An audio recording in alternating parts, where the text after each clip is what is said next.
ένα φουστάνι κατακόκκινο φορεμένο από ένα σκυλί. Το ίδιο το μούτρο του αφέντη του, πουδραρισμένο με χόρτα.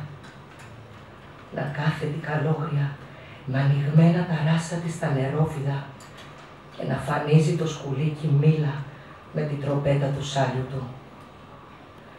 Τι είναι αυτό το καρναβάλι του θρήνου?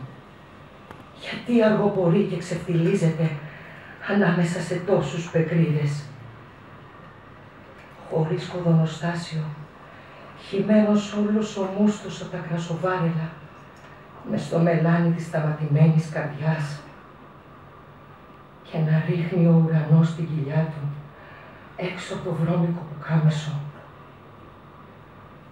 Τι χωριά είναι αυτά, όπου ο θάνατος δεν έχει αρχοντιά και έχει πάχος. Σπίτια που βάζουνε το φέρετρο στο αλάτι και γνέφουν με το δάχτυλο «Σώπασε» στο άστρο που γρούζει πλάι στα γέρικα γατιά.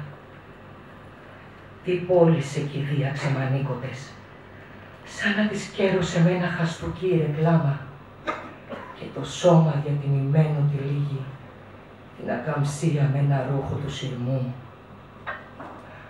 Πως έρνετη η ακολουθία είναι κρόσιμη, σαν πληθυσμός που σφουγγαρίζει στα γόνατα το χιονόνερο της άλλης ζωής του. Και μπροστά πού, και γιατί, και ως πότε, και με ποιον κρότο τα μεγάλα πουλιά.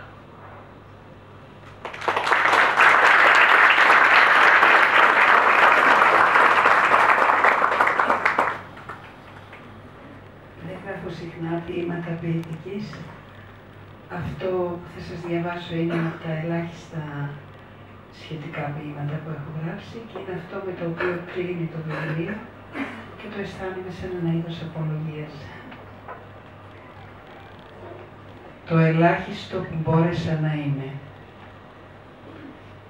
Πενικυλίνη και θνητότητα και κάτι παλαιό και παράλογο καταγράφουν τα βιβλία μπροστά μου.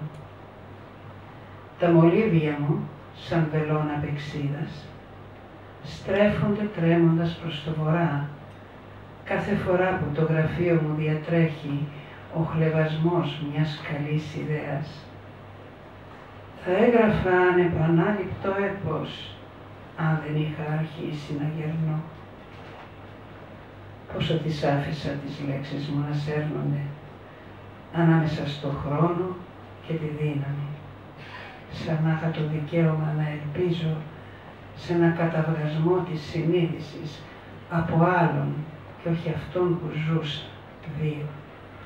Σαν να μου όφιλε το άστρο αλάτι για το ψωμί των ηρώων μου, την ώρα που μπαγιάτευε δίπλα μου το μυστήριο της έρημης νύχτας. Πόσο αργά, πόσο λίγο κατάλαβα οποιονδήποτε στίχο. Καθένας μόνος του αξιώνει μια κλονισμένη υγεία και κυρίως την ηλικία που έχει απόψε ο ουρανός. Σας ευχαριστώ πολύ.